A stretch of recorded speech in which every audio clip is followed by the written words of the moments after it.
Welcome to Imperfect Mommying. Our children are constantly looking to us for examples. The term role model doesn't quite cut it here. We are shaping their worldview with every move we make. You see, it's not in the lectures we give or moments where we are actively attempting to teach them. It's in the micro movements we make, the unconscious ways in which we navigate life. We are constantly teaching our children how to show up for themselves, their friends, their future partners, and even their future children. So what can we do to ensure we are raising thoughtful, compassionate, self-aware human beings? We have to become them ourselves. No one is perfect, but we can still all be better, and it starts with self-healing. Let's get to it.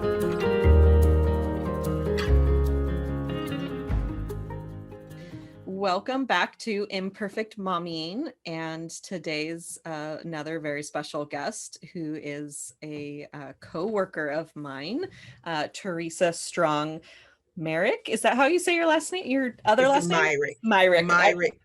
I knew I was going to say it wrong. I say everybody's name wrong, which is why I usually let people introduce themselves. So it's Teresa Strong Myrick. Go ahead and tell our listeners who you are. Okay, so I'm Teresa Strong Myrick, also known as T Strong Speaks out on social media. I am a former police officer, victim advocate, child and family counselor, but I'm also a young lady who grew up in a home where there was domestic violence and who was sexually molested as a child.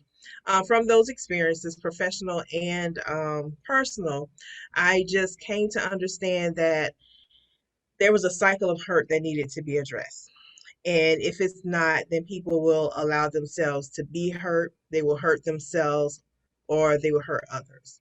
So I feel it's my responsibility and my job to help people stop that cycle of hurt, get to know who they really are, and follow the dreams that they didn't think that they'd be able to do because they're seeing everything through that hurt.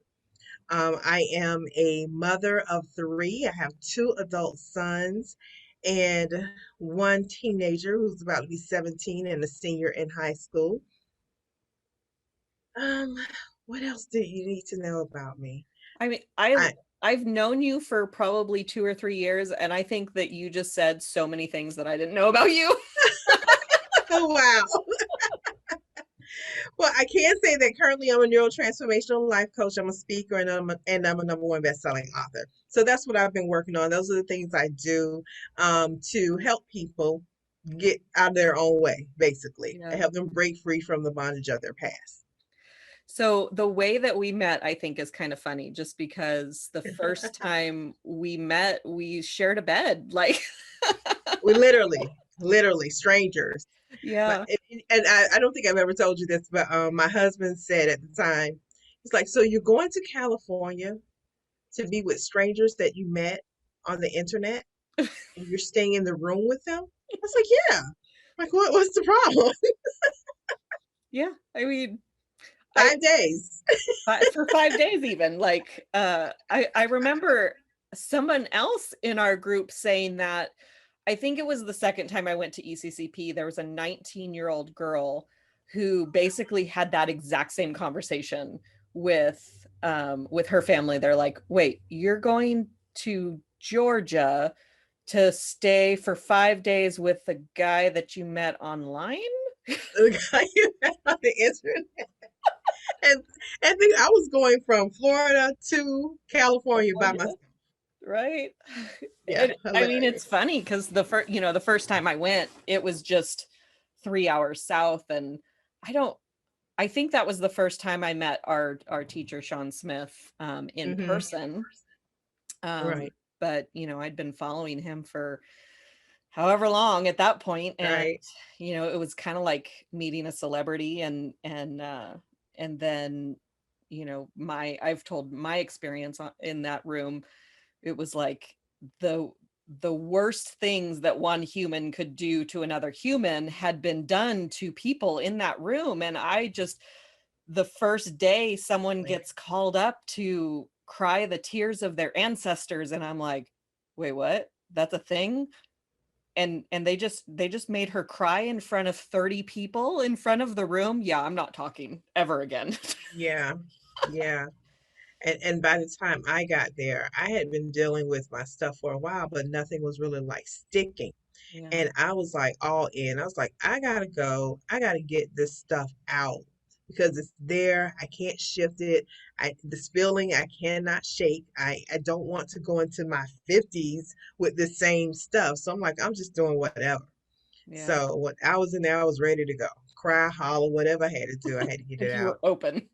Yeah, I was open to anything. Yeah, and I was there to learn how to be better in my business, and I did not know what I was stepping into, so it was a totally different experience. But yeah, Right. we got to share a bed for 5 days, and We did. We did. which wasn't unusual for me. I was in a direct sales company, and they always said, "Don't recruit anybody that you're not willing to share a bed with."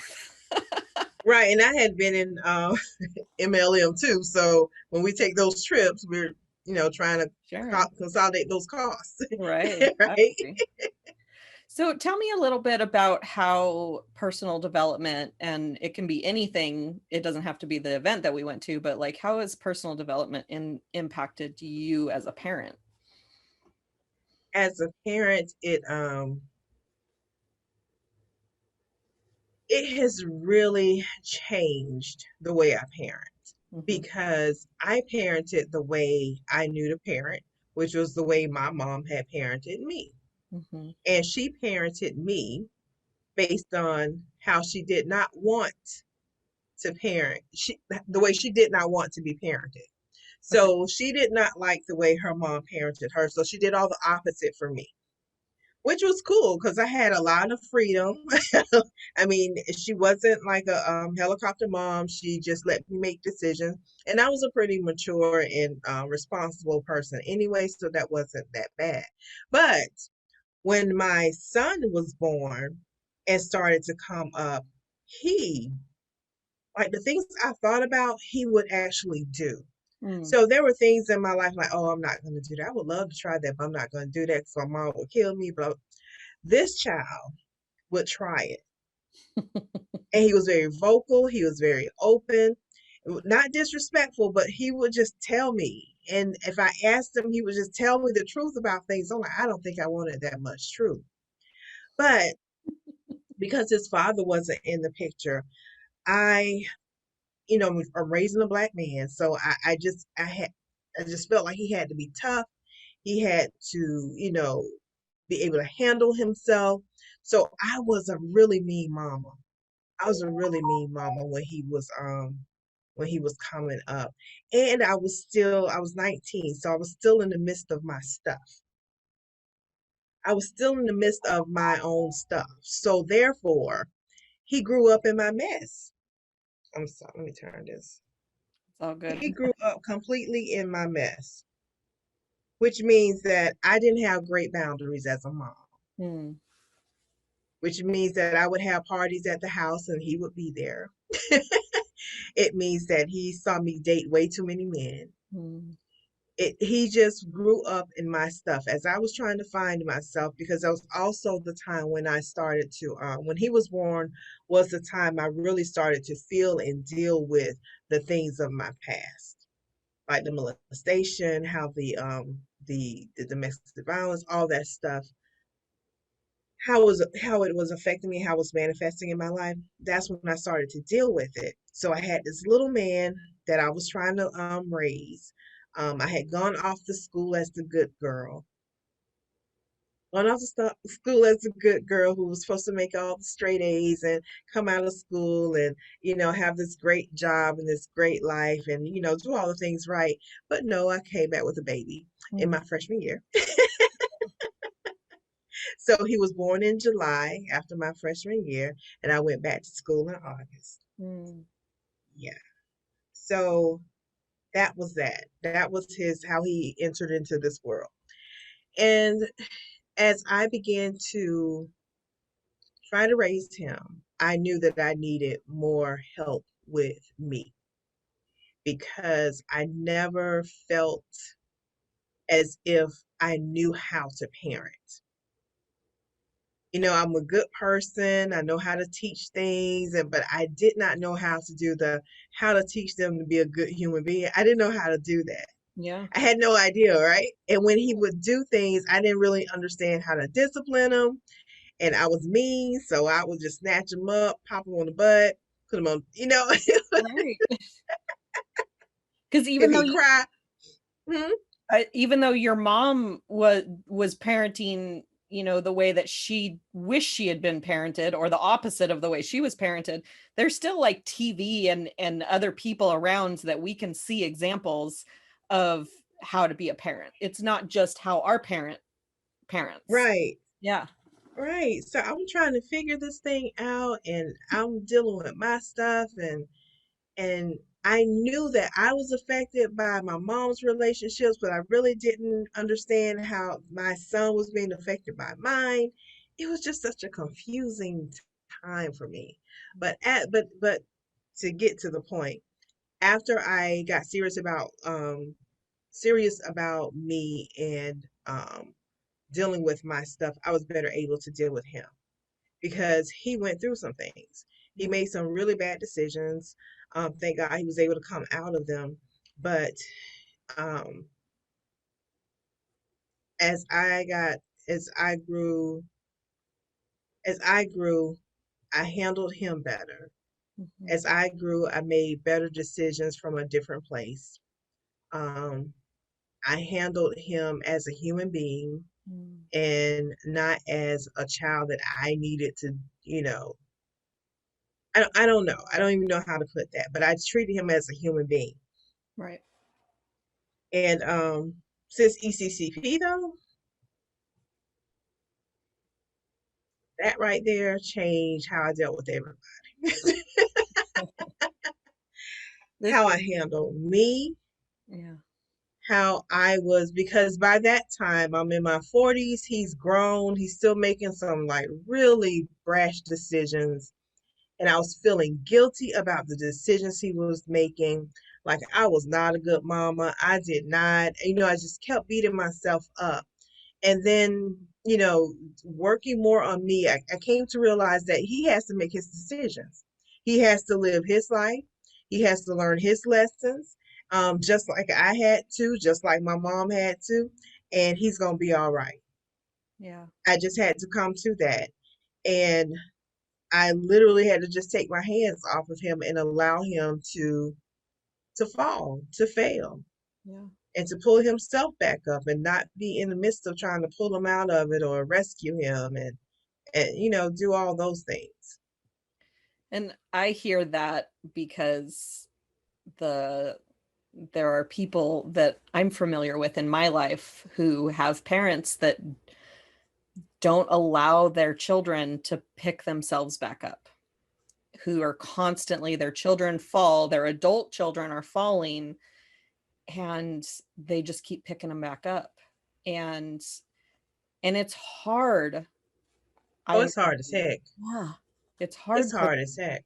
yeah, to let them make their mistakes and not pick them back up, but in the long run, it's, there, like, I think I've heard that the process of actually standing up and falling down and standing up and falling down is what builds the muscles to be able to walk. But Right. if your baby falls down and you pick them up physically and don't let them push themselves back up, you're hindering that process. And Absolutely. it's true of our adult babies too. And I Hmm. say our, but my son's still 9, but Right. But it's absolutely true. And it's hard. It's hard. I have friends who are having hard times with their teenage sons and daughters. And I'm gonna tell you the one thing, because I knew this intellectually, right? Right? We know it intellectually, Mhm. but I didn't have that physical, that emotional disconnect until this one thing happened, and it wasn't a complete disconnect. But I had been so concerned about him, so worried about him because he was drinking, he was dabbling in drugs, he was just headed down, downward, and I could see it. but he wouldn't listen. He couldn't hear me because of the substance abuse. Yeah. So I went, but I was determined not to stop living my life to try to bail him out, and not out of jail or anything, but just bail him out of his stuff. So I went away, me, my husband, and my youngest son, we went away, and he was here in because we all lived in the same town at one point. So he was here living with his other brother and girlfriend and all this. And I just, you have that feeling. You just have that feeling like, man, you need to chill. Yeah. Man, you need to slow down. This is not looking good. Right. But I went on, had a good time with family, came back. As I'm coming back, so I was in Orlando, I was coming back to St. Petersburg, there was a bridge. So he calls me while I'm on the bridge, and he is frantic. He is hollering, he is crying, he's upset, he's praising the Lord, he's talking scripture. And I'm like, oh my God, what is wrong? What is wrong? And you know how when your child comes to you upset, your heart starts to palpitate. You're like, Yeah. oh my gosh, I can't get to him fast enough. He Mm-hmm. had been in a car accident. Mm. And I'm gonna tell you, I got there. He told us where he was. We got there. There's this lake with a road that goes around the lake. On the other side of the lake, on the other side of the street, there are churches and other buildings and library, right in the center of downtown. And he was coming around the lake, and I'm guessing he fell asleep Oh. at the wheel. But instead of him going into the lake, he went towards the buildings. Mm. There's a sidewalk. He took flight over the sidewalk because there were no skid marks. Oh No my. skid marks anywhere. Wow. Not on the sidewalk anywhere. He ended up in front of a church. So if you're looking at a church, double doors with steps that lead up and rails that come on each side. So the stairs maybe about 4 stairs to get up, right? There's a rail, there's some bushes. He landed between that rail of the steps and behind those bushes. Wow. Twist to it. There was a man doing the yard. He was working on the lawn at the time. Looked up and saw the car coming towards him. It missed him. Missed him. He was on the steps. Missed him and landed. When I got there, my son was up walking around, praising the Lord and doing all this. His leg should have been broken. Yeah. His leg should have been broken. The message I received out of that is that even if I had been in that vehicle, I could not have saved him. Hmm. Even if I had been right there with him, I could not save him. Yeah. I believe in God. So only he has the power to deal with him, whether I'm there or not. He has the power over him. That's his son more so than it ever could be mine. Mm. And he's got him. And that was the thing that had me like, okay. It helped me to just sit back and say, okay, God, you got this, because there's no way I couldn't even been here and stirred that car that way. That is like the definition of Jesus take the wheel moment. Like, I'm telling you. It's yeah. like that was so amazing and remarkable to me that it allowed me to, anytime I even want to worry about him, to go back to that moment and say, oh, he'll be all right. God got you. Right. Absolutely. That's an incredible story. Yeah, that was amazing. So I want to hear another story. I want to plug. Sure. Let's just pull one out of the hat. Sure. No, I know this story, but so I want to plug your book a little bit. So you actually have 2. You have one that's about to come out and one that you wrote a little over a year and a half ago. Yes. So tell us a little bit about the first book, and then tell us about the second one. Okay. So the first book is called Attacked in Anger, Died in Love. And that was born out of an exercise that had me change the way I tell my story. Now, initially, when I start to tell my story, I will say, my father was murdered when I was about 3 years old, and he was. Let me just tell the story like it was. My father, my father was in an argument with his best friend. His best friend, unbeknownst to my father, took out a blade, put it between his two fingers, and sliced my father's throat. My mom arrived there because my dad had previously called her to tell her to come in and pick up some money for me. So she got there in a taxi and was dropped off. She walked up and saw him. And I don't know all the specifics, but she ended up holding him as he died. Wow. And I don't think I ever heard the original story. I only heard the new story, which is where the book title came from. Right. So I was challenged by the wonderful and great Sean Smith to tell that story in a positive way. Now, when he said that, I was like, how the hell? What you mean? Right? And there's nothing positive about that. That man killed my daddy. My mama had to witness him dying there. There is nothing. What are you talking about? Right. But I was obedient. I sat with it and thought about it. And that's how the name of the book came up. He was he was attacked in anger, but he didn't die alone. He died in my mom's arms. He died surrounded by love. Mm. And when I said that, first of all, it hit me like a ton of bricks. I was like, Yeah. That gave me chills. wow. I remember when I said it, everybody was like, oh man. Yeah. Yeah. Yeah, and I sat with that. I just rewatched the video because that all, like you saying that, was on Oh, video. really? Yeah, and I just Yeah, it was. video. Yeah, really? Wow. Yeah.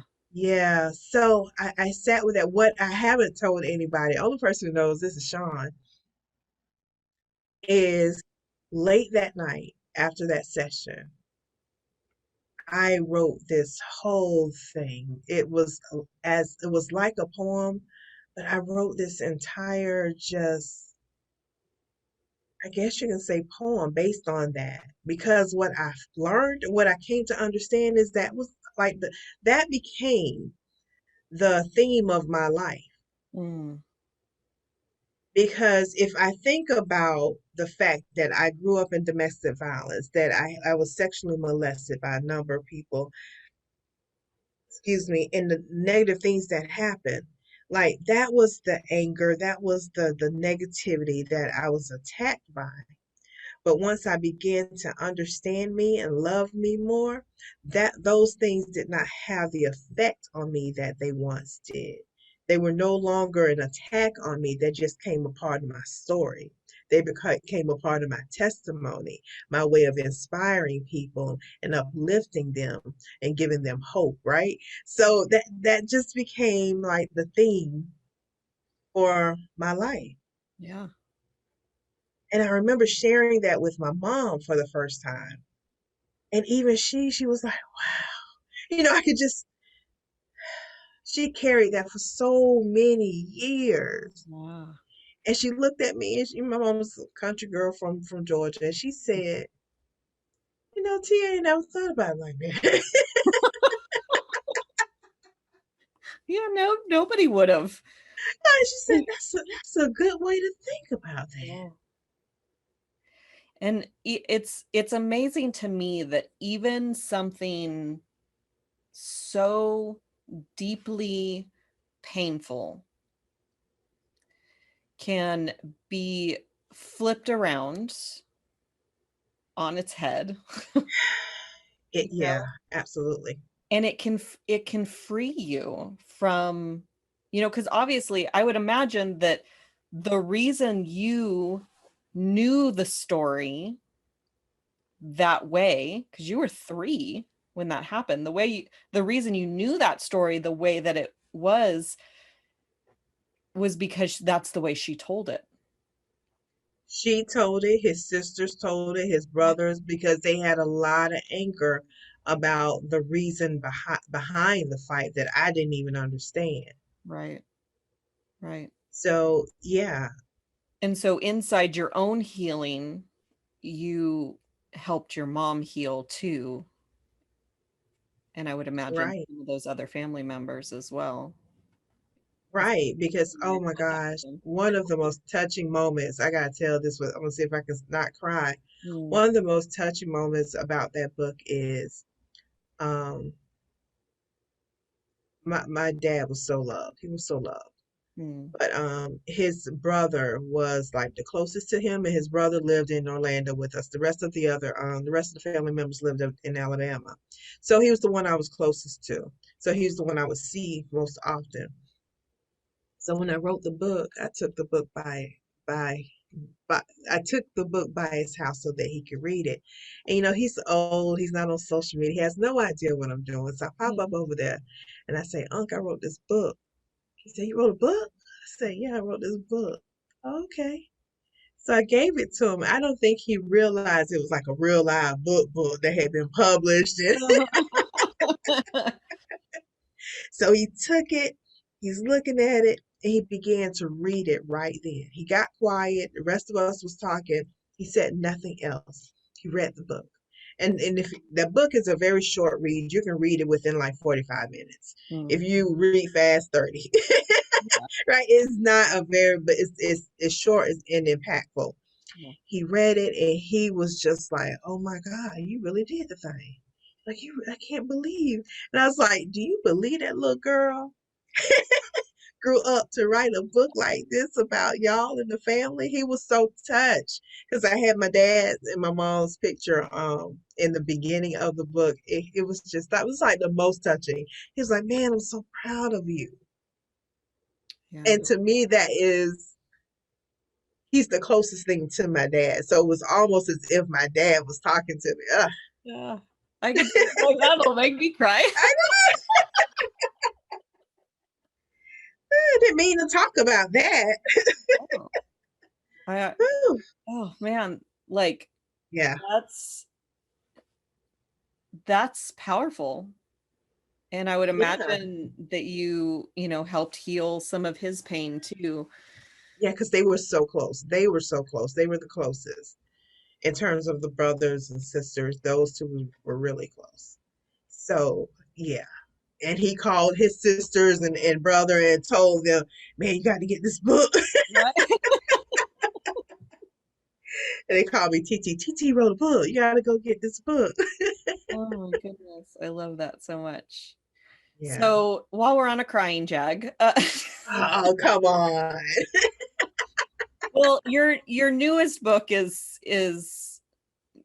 stems from more pain and more stuff in your life. And maybe that's probably not how you see it, but Well, outsider it would is look what at it is. it. It Yeah. is. Yeah, it is what it is. So that book was my beginning Yeah. and and my middle. Uh-huh. And then this book, it is so crazy how life works. Yeah. This book only could have been born out of what I was feeling after my mom and my husband died within 6 months of one another in 2020. Hmm. Right? It could only because I could. So first of all, my name, Teresa Strong Myrick. I have to say this. Strong is actually my maiden name. It's not just an adjective I threw in there because I was feeling kind of, Right. because I was feeling myself. It's actually my maiden name. Right.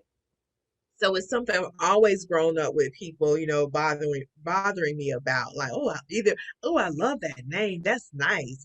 Or kids when I was younger. Teresa Week. You Teresa Week. You're not Oh, Teresa Strong. you the kids. Right?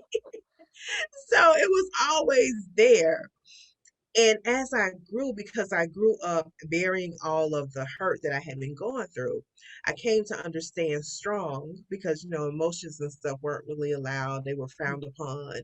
Don't get too happy. Don't get too sad. Especially as a girl, don't be too loud. There were so many things that we could not be. So my identity as strong was nothing bothered me. Mm. Nothing bothered me. Yeah. So I never talked about the abuse. I never talked about the domestic violence that was going on in my household. Mm. Um, Never showed much emotion at all. Never showed much emotion at all.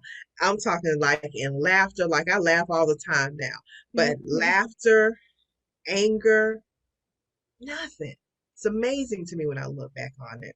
Mm. So that was my thing of strong. My identity was strong. So after my mom and dad died, I kept hearing people say, "Oh, you're so strong. Mm. How are you being so strong?" Or just be strong, you'll be all right. Yeah. Best intentions. They have the best intentions. I love each and every one of the people who said it to me. However, I eventually got pissed off.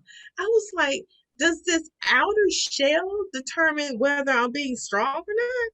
Mm. Because you don't see me crying, that means I'm strong. I don't understand what we're saying here. Right. And like, because I cry and I do all that stuff. So if you see me crying, then you're gonna say I'm weak. Right. Yeah. Right? If I show emotions, then I'm weak. But since you don't see it out here and I'm not publicly displaying it for everyone, then I'm strong. Yeah. And I was like, I don't want you to admire that. Because I also have the history of playing strong when I was broken up and torn up on the inside. Right. This time I'm strong for real.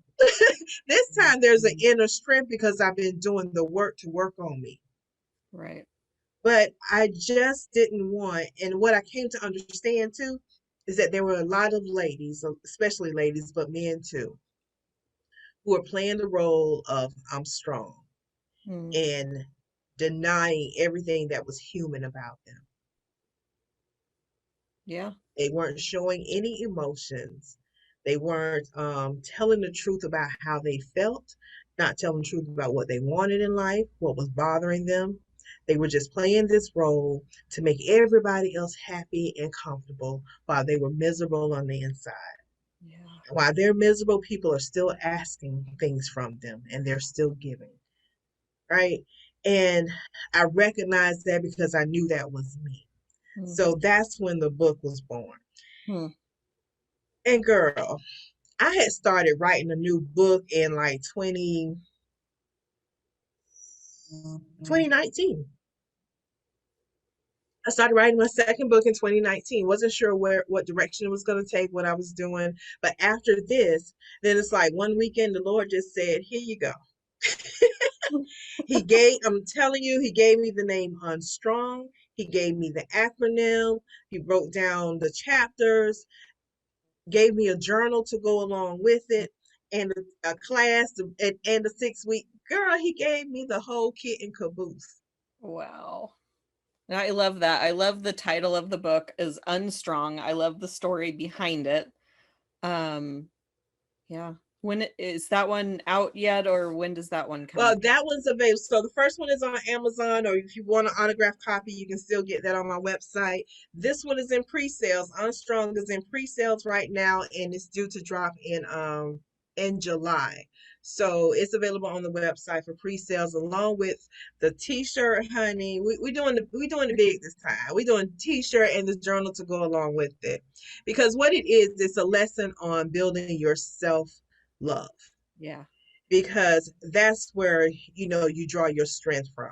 The strength of society's definition of strength is dependent upon people's perception of what that is, Mm. or people's expectations of you. But that inner strength is unshakable, immovable, is with you. You can draw upon it at any time. So it's a lesson. It's actually a 6 step. Every letter of Unstrong has a meaning. And we break it down. We do some real work. That's why we have a whole workbook because we do some real work to start shifting the energy and the understanding of what it is to be strong. We build ourselves from the inside out. And, we get about living the life that we really, truly love and desire. That's amazing. I'm a little jealous, but but super inspired. Just like I don't know that you know this, but you publishing your book really pushed me in the direction of writing one, because I had Nice. stopped writing for 12 years with my unmet expectations of what publishing was supposed to look like. I was supposed to be J.K. Rowling immediately out of the gate. Oh, girl. Uh, Yeah. and some things happened where I just felt like, what's the point of writing? And 12 years ago, I asked that question to myself: if I can't publish the book, what's the point of writing? And 12 years later, I answered the question: it's Wow. because I love it. That's the point of writing. So, but you were in there. I Yeah. So thank you for following your path, because you helped put me on mine. Awesome. I want to ask you advice. What advice would you give to moms in our journey? What do you want to tell us? I want moms to stop comparing. Mm, I yeah. want moms to stop comparing themselves to other moms, Yeah. to their moms, Mm, to their expectations of what a mom should be, yeah. and define your definition of mom, because your children are unlike any other children. Mm, Your experiences will dictate how you parent. It doesn't make it wrong or right, it's just yours. So you have to curtail that so that it is working for your children, that yeah. is working for your livelihood and your life and your household.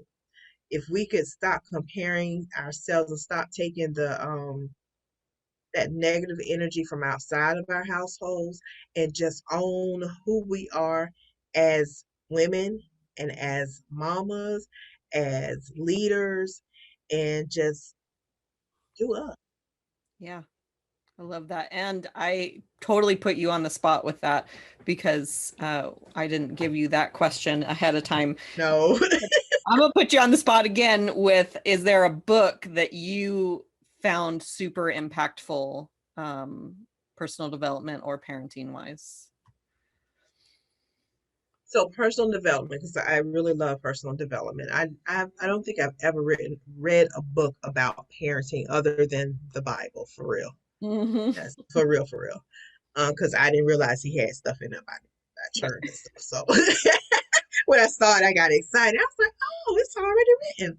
But anyway, but for self development, I really love and I fell in love with Iyanla Vanzant when I first started going through this process. And she has a book called, I believe it's Faith in the Valley. Mm, yeah. It's something, I think I want to say it's Faith in the Valley.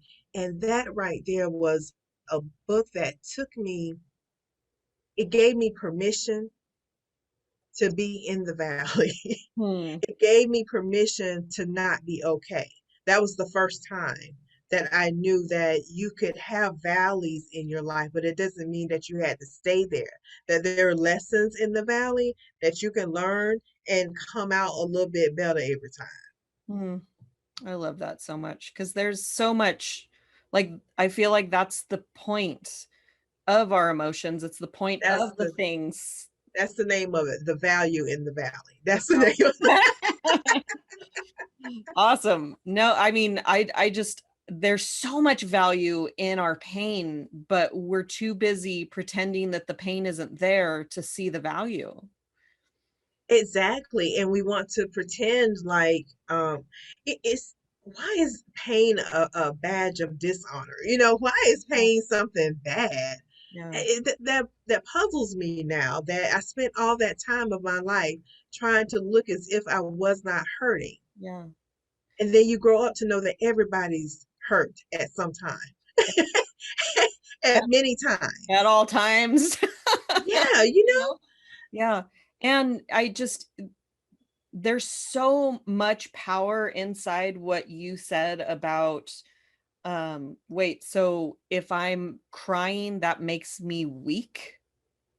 If I'm sad, that makes me weak. The only thing that makes me strong is that I'm not crying right now.